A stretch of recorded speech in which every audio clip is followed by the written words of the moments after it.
In 1933, a family of 8 in the Mississippi Delta fed themselves on about 11 cents a day.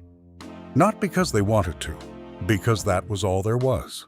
We are counting down 30 meals Black families cooked during the Great Depression. Dishes built from the cuts nobody else wanted. The greens growing wild in the ditch, and the last spoonful of grease in the skillet. Number 12 was so cheap that grocers gave the main ingredient away for free, and today it sells for $4 a pound. Number 3 kept children alive through winters with no heat, and number 1 became so sacred that millions still eat it every New Year's Day without knowing why. Hit subscribe, because this is history. Most of us were never taught. Let's begin with number 30. Number 30. The mustard sandwich was the meal that admitted there was no meal. 2 slices of white bread, a smear of yellow mustard, and if the week had been kind, a raw onion sliced paper thin. That was lunch. Mothers in Chicago and Detroit packed them into lunch pails for children walking 2 miles to school, wrapping them in newspaper because wax paper cost money. Bread ran about 8 cents a loaf in 1934. Mustard a nickel a jar, and between them they filled a stomach for roughly a penny. Oral histories recall the shame more than the taste. Children turning away so nobody could see. But it was food. And on the worst days of that decade, food was food. Number 29. Sardines and saltines came out of the cupboard when the fire had gone cold, and there was no time or fuel to cook. A tin of sardines and mustard sauce cost about 5 cents, packed with oily little fish and enough salt to make a sleeve of crackers taste like a proper supper. Fathers carried them into cotton fields and rail yards, prying the lids back with a pocket knife at noon. Children learned to mash the fish with the back of a spoon and spread it thin so the tins stretched to 3 people. The smell clung to work clothes all afternoon. It was protein in a box that needed no icebox and no stove, and in a decade when the icebox was often empty, that made it priceless. Number 28, the fried bologna sandwich was the Sunday luxury of families who could not afford Sunday. A thick slice cut from the roll at the corner store, maybe a dime's worth, dropped into a hot cast iron skillet where the edges curled up into a shallow bowl. Mothers cut 4 small notches around the rim so it would lie flat, a trick passed hand to hand across kitchens from Memphis to Harlem. It came out browned and blistered, laid on white bread with mustard. And to a child in 1936, it tasted like meat, real meat, the kind other people ate. Bologna was made from the trimmings the packing houses could not sell any other way. That was the whole point. Number 27. Corn mush was breakfast for millions, and it cost almost nothing. Cornmeal, water, salt, stirred over the fire until it thickened into a pale porridge, then poured into a bowl with a splash of milk if there was any, and a drizzle of syrup if there was the. A 20-pound sack of meal ran about 40 cents and fed a household for weeks. But the real economy came the next morning. Whatever was left set up firm overnight in a pan, and mothers sliced it into thick fingers and fried them in bacon grease until crisp at the edges and creamy inside. Fried mush, served with molasses, was the same food twice, and it sent children out the door full. Nothing was thrown away, not one spoonful. Number 26. Hoey cakes were bread for households that had no oven, no yeast, and no time. Cornmeal, hot water, a pinch of salt, sometimes a spoon of grease, patted flat between the palms and dropped straight onto a hot griddle. The name came from field hands who cooked them on the flat blade of a hoe over open coals, a practice carried out of slavery and straight into the Depression because it still worked. They took 4 minutes, cost pennies, and came off the fire golden and crackling at the rim. Children ate them folded around a smear of lard. Field workers carried them cold in their pockets. In a decade when a loaf of store bread was a decision, hoe cakes were the answer to the question of how you make bread out of almost nothing.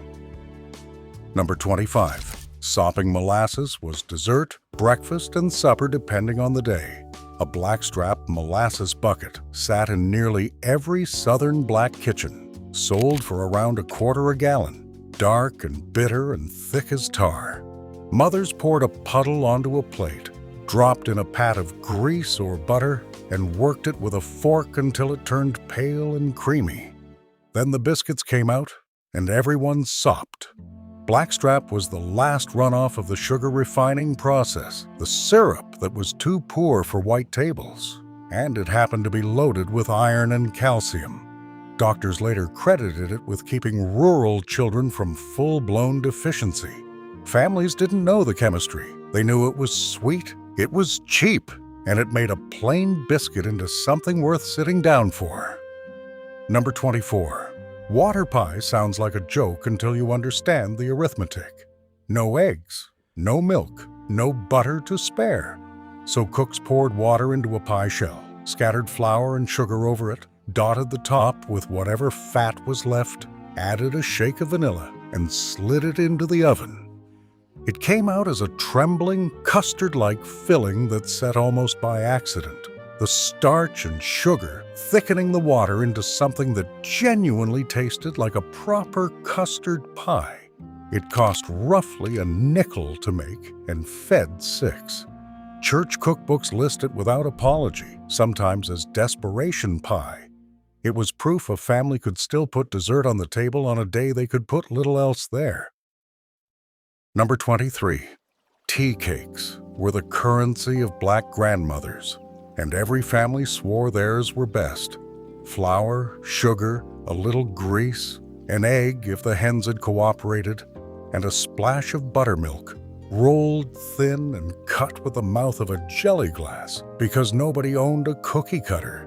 They baked in 10 minutes and came out somewhere between a cookie and a biscuit, soft in the center, faintly sweet, dusted with nutmeg. A batch of 2 dozen cost maybe 8 cents. They went into lunch pails, into church fellowship halls, into the hands of children sent to sit quiet in the back pew.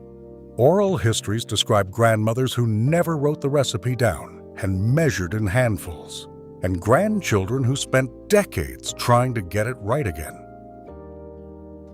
Number 22. Bread pudding was the resurrection of everything the week had left behind. Heels, crusts, biscuit ends, the dry cornbread nobody finished. All of it went into a jar on the counter until Sunday. Then the bread was torn up, drowned in milk, and a beaten egg, sweetened with sugar or molasses, spiked with cinnamon, and whatever raisins existed, and baked until the top browned and the middle turned custard. Some cooks poured a thin sauce of sugar and hot water over it. Some just ate it warm from the pan. It cost nothing because every ingredient was already paid for and already going stale. In kitchens where throwing bread away was closer to sin than waste, this was thrift you could taste. Number 21. Kush was the meal cooked in the dark before the sun came up. Cold cornbread crumbled fine into a skillet slick with bacon grease, onions, if there were onions, water added by the splash, and everything mashed and stirred over the fire until it steamed and browned in patches. Some families cracked an egg in. Some stirred in the last shreds of yesterday's meat. It took 6 minutes, used only what was already sitting on the stove, and it went into workers' stomachs before a 14-hour day in the fields. The word carried down from West Africa through generations of southern kitchens, and it meant roughly the same thing every time. Hot, filling, made from what was left. In the 1930s, that was the entire definition of breakfast. Number 20. Cracklin' bread turned the last scraps of the hog into the richest bread on the table. After hog killing, the fat was rendered slowly in a black pot until the leftover bits of skin and meat floated up crisp and browned. Those were the cracklins. Mothers crushed a handful into cornbread batter and baked it. and the finished loaf came out shot through with pockets of salty, crackling pork. It smelled like Sunday. A single hog gave a family cracklins for months, stored in a lard can on the shelf. Children begged for the corner pieces. It was bread made entirely from what the packing houses called waste, and it was better than anything they were selling. Number 19. Fried potatoes and onions kept whole households upright. Potatoes ran about 1.50 cents a pound in the mid-30s, cheaper than nearly anything else with real calories in it.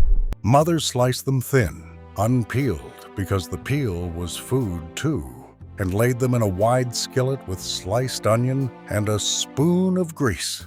Low heat, a lid, 20 minutes of patience, then the lid came off and everything crisped. The onions went sweet and dark at the edges. The whole house smelled like supper was happening. Served with cornbread and a glass of buttermilk, it fed 5 people for under a dime. Oral histories are full of families who ate this 3 and 4 nights a week for years and remember it, unironically, with real affection. Number 18. Wild greens were free, and free was the only price that worked in 1932. Dandelion, lamb's quarter, wild mustard, dock, purslane, peppergrass, all of it grew in ditches and fence rows and the edges of fields nobody was farming anymore. Mothers sent children out with a sack in early spring and taught them by hand which leaves were safe, knowledge that had been passed down for 100 years and now mattered more than ever. The greens were washed 3 times to get the grit out, then boiled with a scrap of fat back until tender. Nutritionists later found these ditch weeds carried more vitamin A and C than anything sold in a store. Families didn't know that. They knew the children stayed healthy through the leanest springs of that decade. Number 17. Poke salad was the most dangerous meal on this list, and everybody knew it. Pokeweed shot up in abandoned lots and along creek banks every April, and the young shoots were edible only if you cooked them exactly right. The rule was absolute. Boil, pour the water off, boil again in fresh water, pour that off, and boil a 3rd time. Only then could it be drained and fried up with grease and onions, sometimes scrambled with an egg. Skip a boil and you'd spend the night sick. Nobody skipped a boil. The knowledge lived in mothers and grandmothers, handed down with the seriousness of a warning, because in a season when the smokehouse was empty and the garden hadn't come in, poke was the only green thing standing between a family and hunger. Number 16.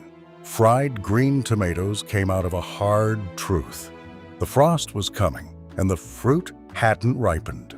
Rather than lose it, cooks picked the tomatoes green and hard, sliced them a 1/2 inch thick, dredged them in cornmeal with salt and black pepper, and dropped them into shallow grease. They came out with a rough gold crust and a center that was tart and firm and unlike anything else. Some families ate them for breakfast with grits. Some served them as the whole supper with a slice of cornbread. It cost nothing beyond a handful a meal and a spoon of fat, and it rescued an entire crop that would otherwise have rotted on the vine. Waste was the enemy. This was the counterattack. Number 15. Okra and tomatoes was West Africa cooking itself on a Mississippi stove.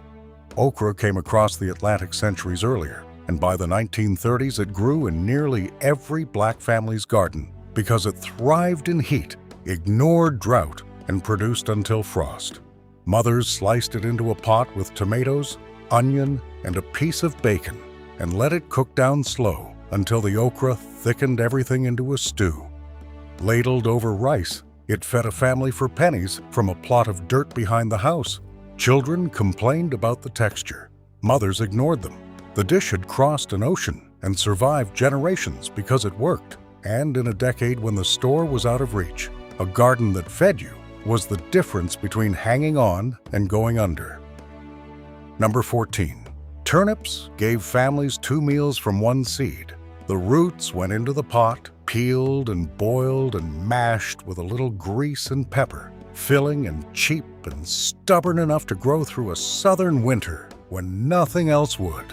But the greens on top were the real prize, cooked down with fatback until dark and silky.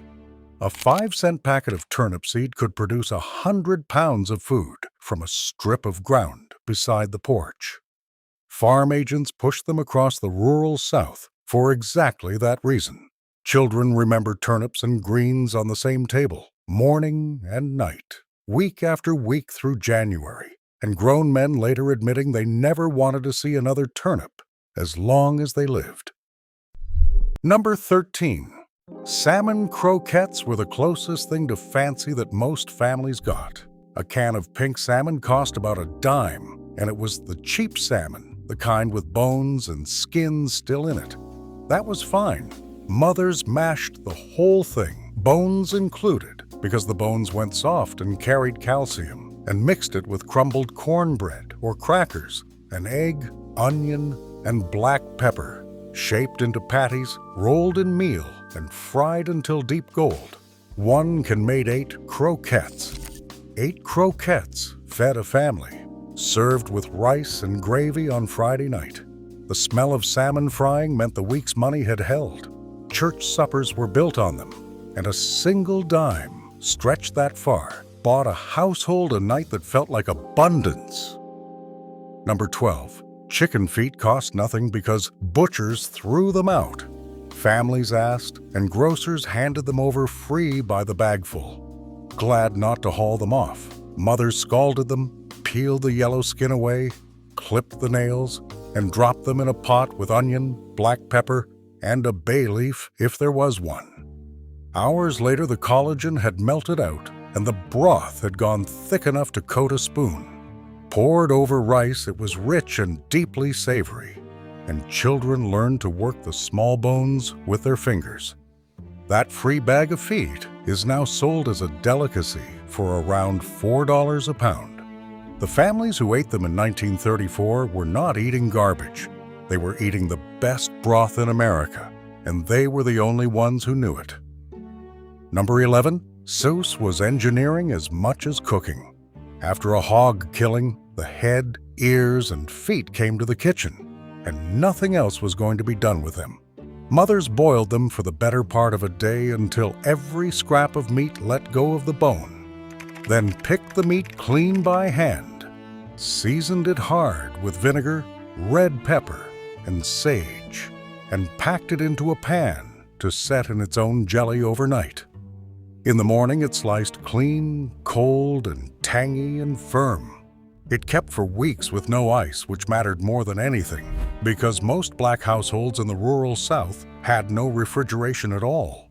A single hog head became 2 weeks of sandwiches, and not 1 ounce was lost. Number 10. Chitlins were the dish that divided kitchens and defined a culture. Hog intestines, handed down from the plantation era as the part nobody else would take, arrived raw and required hours of cleaning, turned inside out, scraped, rinsed again and again until the water finally ran clear. Then they simmered with onion, vinegar, and red pepper until tender. The smell filled the house and drifted down the block, and everybody within 3 doors knew what was cooking. Some children fled the kitchen. Some couldn't wait. Served with hot sauce, cornbread, and greens, chitlins anchored Christmas and New Year's tables across the South and up into the northern cities black families had moved to. They cost almost nothing and demanded almost everything. Number 9. Pig's feet were the patient cook's reward. Butchers sold them for 2 or 3 cents a pound in the depths of the Depression because demand was almost non-existent. And that low price is exactly why they landed in black kitchens.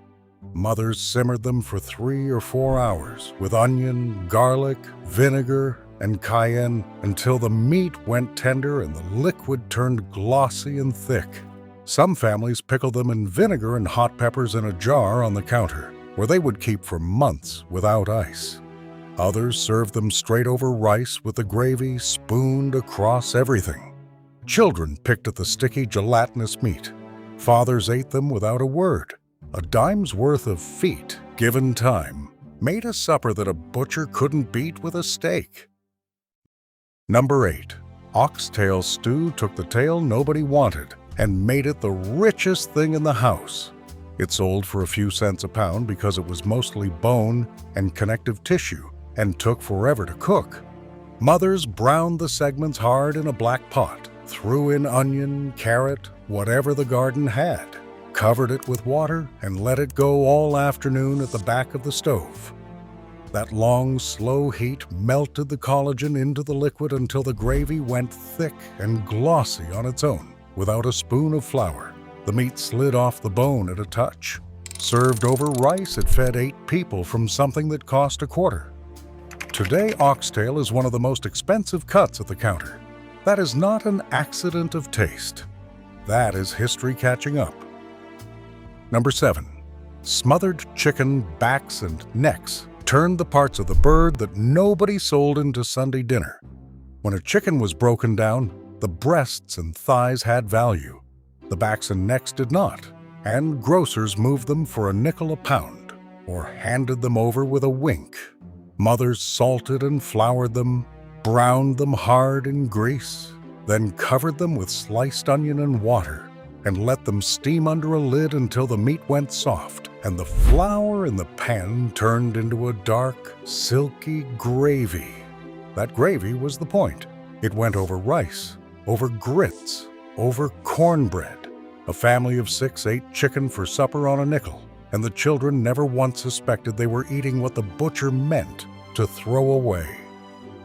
Number 6. Rabbit and squirrel stew was the meal that came out of the woods when the money ran out entirely. Fathers and sons went out at first light with a single-shot .22 and, more importantly, with a strict rule about how many shells they could afford to miss with. What came back was cleaned on the porch, quartered, dredged in seasoned flour, browned, then simmered with onion and potato until the meat gave way. Rabbit was lean and mild. Squirrel was darker and tasted like the hickory nuts it lived on. Neither cost a cent. Oral histories from the rural South are full of men who fed their families for entire winters this way and never called it hunting. They called it groceries, and they meant it exactly the way it sounds. Number 5.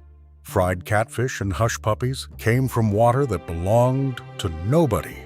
Men and boys set trot lines in creeks and rivers overnight and pulled the catch in before work. And catfish, the bottom feeder that fine restaurants would not touch, was suddenly free protein for anyone with line, hook, and patience.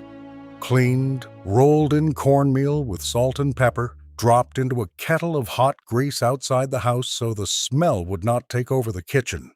Then the same grease got a job. Spoonfuls of leftover cornmeal batter with chopped onion, fried into golden balls. The story goes that they were tossed to the dogs to quiet them, hence the name. Whole neighborhoods gathered around a fish fry on a Saturday.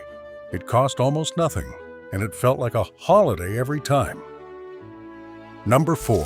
Neck bones and rice was the weeknight backbone of black kitchens through the entire decade. Pork neck bones sold for 5 cents a pound, sometimes less, because they were bone with just enough meat clinging on to be worth a butcher's trouble to package. Mothers seasoned them hard, browned them, then simmered them with onion and garlic for 2 hours until the meat fell away and the pot liquor turned into a gravy dark enough to stain the rice. Everything went over a mound of rice and everybody ate until they were full. It fed 7 people for less than 15 cents. Children learned to gnaw the bones clean and thought nothing of it. It was ordinary, it was constant, and it is remembered with more warmth than almost anything else on this list. Number 3. Collard greens with a ham hock and the pot liquor underneath kept children alive through winters with no heat and no doctor. Collards grew straight through frost, and a nickel packet of seed gave a family greens from November to March. Mothers washed them in 3 waters, stripped the stems, and cooked them for hours with a smoked ham hock that cost a few cents and carried enough salt and fat to season a mountain of leaves. But the greens were only half of it. The liquid at the bottom of the pot liquor, held nearly everything the leaves gave up. Nobody poured it out. It went into bowls with cornbread crumbled in, and it was fed to sick children and nursing mothers first. Southern doctors in the 1930s publicly argued it was one of the most nourishing things a poor family could drink. They were right. Number 2. Sweet potatoes were the crop that refused to fail. They grew in poor soil, survived drought, produced enormously from a small patch, and stored for months in a straw-lined mound in the yard with no ice and no cannery. Families roasted them whole in the ashes at the edge of the fire until the skin blistered and the sugars ran out black and sticky. And children carried them to school in coat pockets, still warm, as both a hand warmer and lunch. What was left became pie, mashed sweet potato, sugar, an egg, nutmeg, and evaporated milk, poured into a shell and baked until it cracked at the edges. That pie sat at the center of every holiday table in Black America. It cost pennies. It carried a whole culture, and it is still there. Number 1. Hoppin' John crowns this list because it did more than feed families. It carried them. Black-eyed peas, brought to America in the holds of slave ships and grown ever since in every black family's garden, cooked slow with rice, onion, and a piece of fatback or a ham hock. Peas cost 4 cents a pound. Rice cost 5. Together they made a complete protein, a fact nutritionists would only confirm decades later, while grandmothers had been quietly proving it for 200 years. It filled a pot for a dime and fed everyone at the table twice. And on New Year's Day, it came with a promise: peas for luck, greens for money, cornbread for gold, a ritual carried out of slavery, through the Depression, and into millions of kitchens this coming January. Families who had nothing else still had that. Hoppin' John was survival that tasted like hope, and it never left. From the mustard sandwich that opened this list to the Hoppin' John at the top, these 30 meals tell one story. A people who were handed the parts nobody wanted and built a cuisine out of them so good that America eventually paid $4 a pound for the scraps. Nothing here was wasted. Every hog, every ditch, every creek, every last drop of pot liquor. Which of these did your family cook? Drop it in the comments, because somebody's grandmother's recipe deserves to be written down before it's gone.